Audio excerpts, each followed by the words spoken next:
always assume that someone has received your invoice or that particular person has followed the correct process in a company to pay the bill on time or to even pay the bill at all, because there are so many occasions where people will say, oh, you sent me an invoice?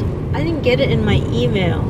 And it's like 2 or 3 weeks later, and you're like, dang, I've been waiting this whole time for them to pay me or pay our company, and they actually hadn't even gotten the email in the first place. So that's one tip.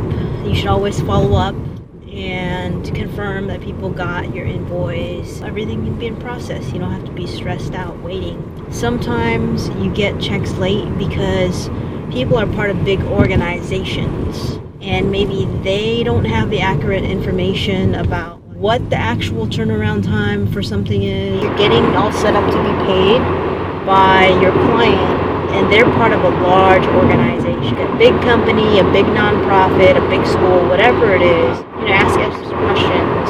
What's the turnaround time? Is there a particular day that checks get cut? Is direct deposit available? Or if they don't know these questions,